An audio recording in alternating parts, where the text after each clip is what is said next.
যতনে যাতনে সাধনে ভজন আছে চার তুলি নির্মল হৃদয় আকাশে রাখিও তুলি আমারে রাখিও তুলি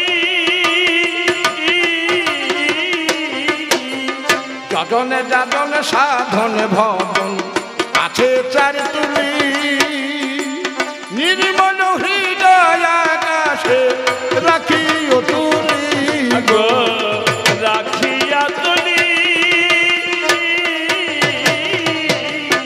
ওরে নিরাসক্তের আঠা দাতে মিশাইয়ে দিও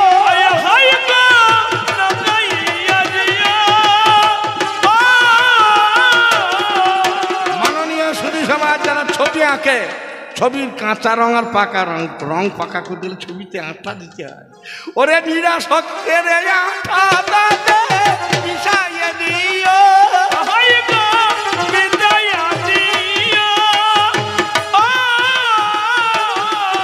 ওরে নিষ্কাম সমীহ ভাবে তুলি ধরিও তুমি ধরিও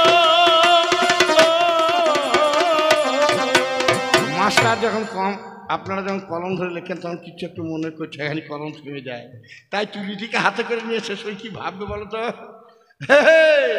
84 লক্ষ যে জনি 1 লক্ষে দায়ানা নাই মনের মানুষ নাই আমার প্রাণের মানুষ নাই আরে কে বুঝবে মনের কথা দরদি কেউ নাই আমার প্রাণের মানুষ নাই আমার মনের মানুষ নাই আরে কে বুঝবে মনের মানুষ দরদি কেউ নাই আমার প্রাণের মানুষ নাই আমার মনের মানুষ নাই কে বুঝবে মনের কথা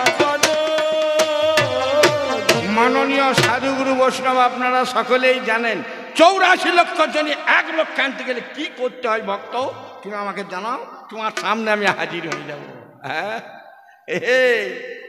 নদীর ধারে গাছে বসে আঁকলে হবে না ঘরে বসে ভগবানের ছবি মনে মনে করলে হবে না পর্বতের উপর বসে বসে ভাবলে ছবি আঁকলে হবে না আঁকিবে ছবি নদীর ধারে বসে নির্জনে দেখো যেন দেয় না বাধা রিপু 6 জনে নেত 6 জনে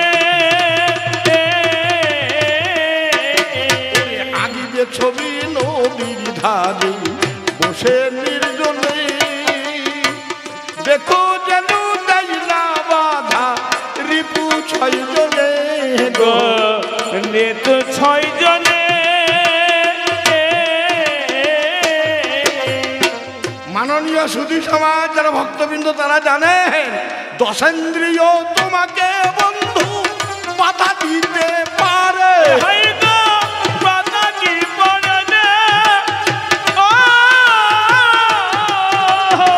চক্ষু কর্ণ নাসিকা জিহ্বা ত্বক বাক পানি পদ উপস্থ এই 10 ইন্দ্রিয় তোমাকে বন্ধু বাধা দিতে পারে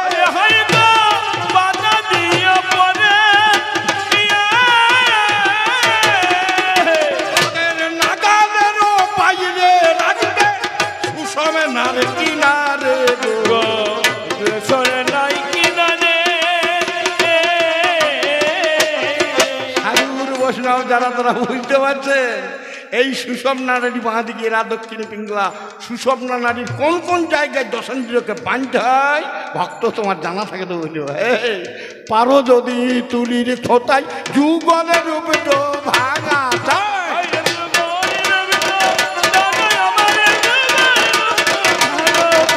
মনের মানুষ নাই আমার প্রাণের মানুষ নাই কে বুঝবে মনের কথা দরদি কেউ নাই আমার মনের মানুষ নাই আমার প্রাণের মানুষ নাই আরে কে বুঝবে মনের কথা দরদি কেউ নাই আমার মনের মানুষ নাই আমার প্রাণের মানুষ নাই আজ কে বুঝিবে মনের কথা দরদি কেউ নাই আমার মনের মানুষ নাই আমার প্রাণের মানুষ নাই আজ কে বুঝিবে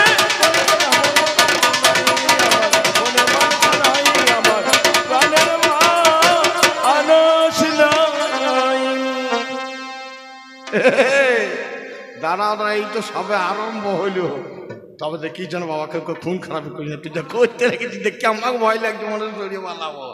হ্যাঁ, যাক মাননীয় সুধী সমাজ, আপনারা জানেন বলছে ভক্ত আছে 4 প্রকারের, আত্মভক্ত, জিজ্ঞাসু ভক্ত, অর্থাৎ ভক্ত, আর একটা ভক্ত জ্ঞানী ভক্ত। বলছে আমি জিজ্ঞাসু ভক্ত, মানে ভগবানকে পরীক্ষা করে দেখবে। ভালো ভক্ত হে, আমাকে পরীক্ষা করতে যত পারো তুমি করো, আমার তাতে কোনো রাগ নাই। তোমার যদি বিশ্বাস না হয়, এই দেখো রাস্তার ধারে কাঁচা পায়খানা অনেক পড়ে আছে, তুমি মুখে করে নিয়ে এই কলের জল নিয়ে আমাকে কুলকুচি করে দাও, আমার রাগ নাই, আমি কিছুই বলবো না। আমি ভগবান, আমার রাগ নাই, রাগ নাই। মান অভিমান কিছুই নাই রে, রাগ নাই, রাগ নাই। আমার মান অভিমান কিছুই নাই গো, রাগ নাই, রাগ নাই।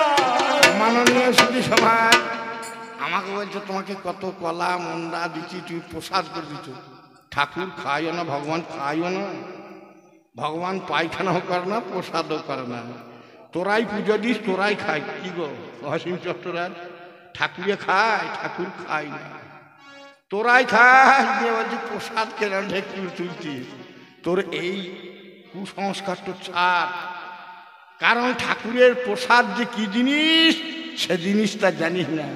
কথাই বলে গুরু করবি জেনে আর প্রসাদ খাবি টেনে। আপনারা জানেন আধখানা প্রসাদ, আধখানা আপেল যদি আপনার হাতে দেয়, টেনে খেতে পারবেন? গলা লেগে যাবে তো। তাহলে গুরু করবি জেনে, প্রসাদ খাবি টেনে। এখানে কোনো প্রসাদের কথা, কোনো প্রসাদের কথা মহাজনে বলেছে।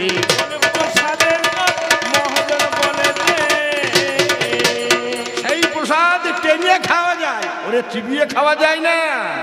ওরে জলের ময়লা সে ওলাইয়ে কাটে ভাই, খুঁড়ের ময়লা সানি। আপনারা জানেন পুকুরের জলে যদি ময়লা হয়, পুকুরের জলে শেওলা পরে জলের ময়লা ধুয়ে যায়।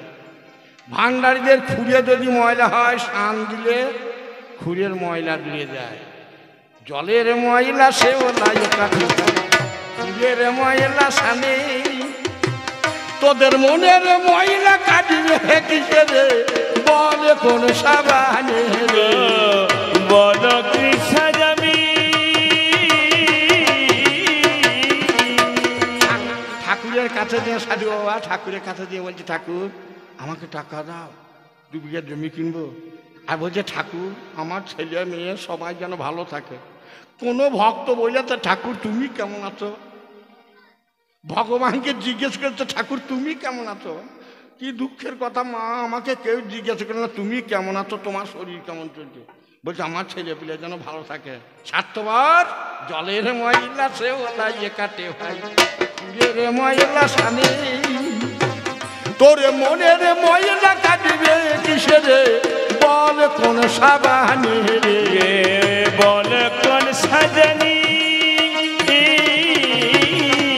একবার মনকে করো মনের মত, নইলে তোমার নিস্তার নাই। আইরে মনে বল মনের মত, বইনা আমার মনের নাই। মনের মানুষ নাই আমার, প্রাণের মানুষ নাই। কে বুঝবে মনের কথা, দরদি কেউ নাই আমার। মনের মানুষ নাই আমার, প্রাণের মানুষ নাই। আজ কে বুঝবে মনের কথা, দরদি কেউ নাই আমার। মনের মানুষ নাই আমার, প্রাণের মানুষ নাই। আজ কে বুঝবে মনের কথা, দরদি কেউ নাই। মাননীয় সুধী সমাজ মহাজন বলেছে, ওরে ভক্ত মেলে লাখে লাখে, ওরে আসল ভক্ত যেটা, সেই ভক্ত জগতেতে আছে কেবল একটা। সবাই ওরে ভক্ত সাজিয়ে ঘুরিয়ে বেড়াই, ওরে ভগবানের দেখা পেয়েছে জানে, তা সবাই ওরে ভগবানকে দেখতে পায় না। সাকারে আকারে ওরে ভগবানকে নয়নে হেরেছে। ওরে বেশি দূরের কথা নয়, শুনে যাও না তবে। যেদিন কুরুক্ষেত্রের যুদ্ধ হলো, ভাবো মনে মনে অর্জুনের রথের সারথি ভগবান ছিল ভাই, চিন্তা করে মনে। অর্জুন বলে জ্ঞাতি বধ করবো না করবো না। ওরে ভগবান বলে তুমি তুমি তা জানো না, জগতের যা কিছু করে রেখেছি আমি, তুমি কেবল উপলক্ষ শোনো গো ফাল্গুনি। জগতের হাসি কান্না সুখ দুঃখ ভাই সবই কিছু আমার দ্বারা হয়েছে সবাই। বলছে তুমি যতই বলো ভগবান আমি জ্ঞাতি বধ করবো না। তো বলছে দেখবে দেখবে? বলছে হ্যাঁ দেখবো। এই বলিয়া তখনই আমার কি কর্ম করিল, ভগবান নিজের মুখে খানা চিড়ে দিল। ওরে বিশ্বরূপে তখনই আমার ভক্তকে দেখালু, সত্যিকারের কথা ভাই কথা শুনে গেল। ওই অর্জুন দেখেছে, অর্জুন দেখেছে,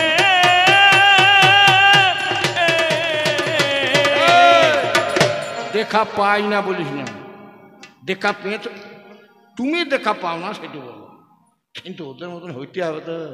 তাহলে অর্জুন দেখা পেয়েছে, আর সেই হিরণ্যকশিপুরী ছেলে প্রহ্লাদ যার নাম, সত্যিকারের কথা যোগ আছে তার প্রমাণ। হিরণ্যকশিপুর বলে হরি নামে করো না, প্রহ্লাদ বলে মধুর হরি নামে আমি জীবনে ছাড়ব না।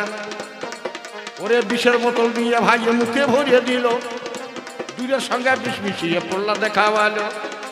তবু ওরে হরি নামে ছাড়ে না ছাড়ে না, পাগলা হাতির তলে ফেলিয়ে দিল যোগ কথাটি ভাবনা। পাগলা হাতি মাথায় করিয়ে নৃত্য করিয়ে যায়। আমার হিরণ্যকশিপুর তখন কি করেছে ভাই, জ্বলন্ত আগুনে যখন ফেলে দিয়েছিল, আগুনের মাঝে প্রহ্লাদ ধরে ভাই কৃষ্ণ নাম করিল। সেই দিনে কৃষ্ণ ওরে প্রভু জনার্দন, ওরে প্রহ্লাদকে কোলে করিয়ে নিয়ে যাচ্ছে মনের মতন। ওরে সেদিন দেখা দিয়েছে, দেখা দিয়েছে। আপনারা জানেন উত্তানপাদ রাজার ছেলে হচ্ছে ধ্রুব।